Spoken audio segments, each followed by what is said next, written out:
All right, YouTube, what's going on? We are back with the 365 Raider, which I just got and I love. But there was one thing I didn't love when shooting it, and that was how close the slide-mounted optic is to your eye. It's a very compact package, just not a lot of space. I felt like I really want the optic moved forward a little bit.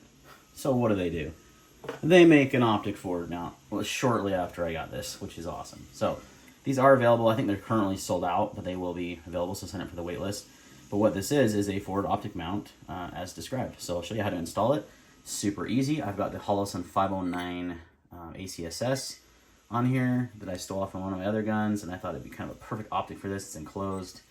The downside is to this, too, you cannot use the holster, so that whole holster thing I do with the bags is kind of nil now, because I definitely want to run this. So I'm just going to run it without the holster. But I had that just sitting there for shits and giggles. So when you remove that, like on I have a 365 XL slide on mine, you're going to have this optic plate. So you can just replace it with the optic plate. But what I'm going to do is Tactical Development sells a F10 charging handle that basically replaces your slide plate, and it gives you a way to quickly charge this with the forward optic mount. So Tac Dev is always coming up with innovative, awesome things, and him and Flux, we're all here locally in Utah, all buddies.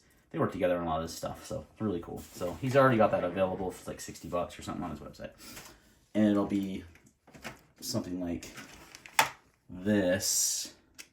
This is the F10 for the Raider, the 320 Raider, but it'll be a little bit smaller and it'll take over that rear slide plate. So perfect solution. So I should be picking up that next week. So in the meantime, we're gonna install this. So it's super simple and easy and straightforward. It just literally see all these holes. When they designed this chassis, they put all these holes here for a reason to have people mount optics or mount things. And when I saw these 4 holes, I was like, what is that gonna be for? Look at this. Boom.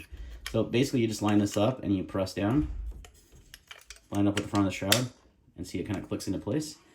You're gonna have 4 screws. That's all you need to install it. Now, that does come with a bunch of different screws in the bag, and it's important to note that the medium and small screws are for the optic mount. The longer 2 screws are for mounting the actual optic to the plate. Now, I just used screws I already had, didn't know they came with those. But if you want to do that, and this also should be noted, it takes an RMR or RMSC footprint. So if you want to run like that Holosun UPS carry, you certainly can. I decided if I had the opportunity, I was going to run a bigger optic. Something that had a little bit more, bigger window, just, easier to see. So I went with the 509 as I had it laying around, but I was probably thinking about doing the SRO.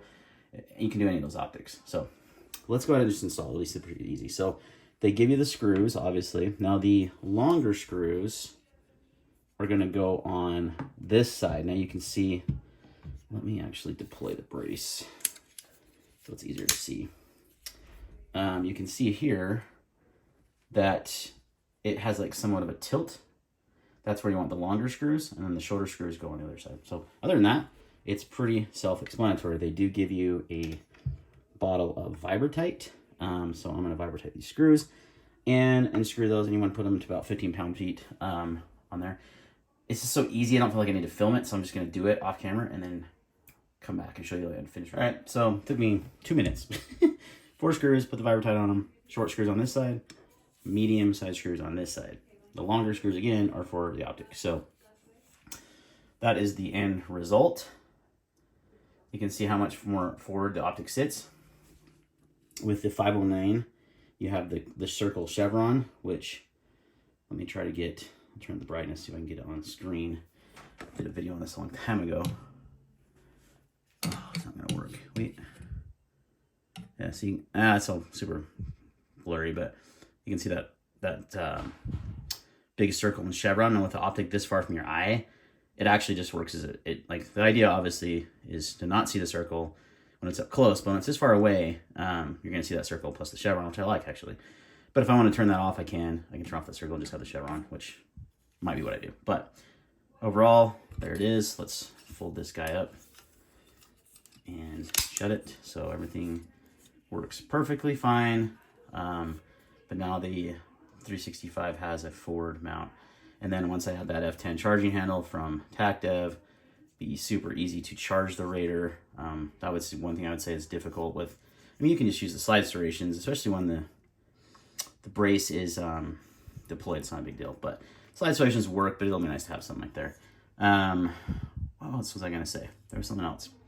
Oh, and if you have a 365 with standard sights, you can actually remove the slide, clean everything without having to remove the shroud or anything. It all kind of slides out the shroud. So yeah, so just gonna pick up that F10 charging handle, and then as soon as they release their new 6-inch barrels, gonna rock that. Might upgrade the light. This is an old TLR7A I had laying around. The TLR7 Sub XL, I think it's XL, XT. The new one that has like more lumens and candela, that one also fits, so you have a lot of options there. But this is the short brace as well. Just keep that in mind. If you have the longer brace, you can do a longer light. But I wanted to keep the package pretty compact and small. I know this does add a little bit more bulk, but it's super worth it for shootability and just faster target acquisition and all that. So for now, it still works in my bag. Look at that. I mean, I can't use the holster because the Optic mount gets in the way. I don't know if they're going to modify the holster for that. I don't know how they would. That'd be really interesting, but they might. But easily fits in this bag. In fact, it'll fit in even smaller bags now. And with that F10 charging handle, I don't mind carrying one without round in the chamber because it'll be easy to deploy and charge pretty quickly. So, but yeah, there you go, guys. That's the Ford Optic mount from Flux Defense. They run about 120 bucks. They were available. They sold out instantly, but they are getting a lot more. They just moved into a nice, huge facility that I toured yesterday with them. Huge facility, so they're really ramping up production. And just keep an eye out for Flux, man. They're releasing some killer products this year, including something that's been highly anticipated as a return product. So that's all I'll say. Thanks for watching, guys, and we'll see you next time. I just thought another thing, the other gripe I had was with the Optic mount on the slide with the shroud on, it really the shroud really obscures a lot of your optic window, especially on a smaller optic. So this also eliminates that issue. So you have a really, really clear side picture. So just wanted to add that little tidbit.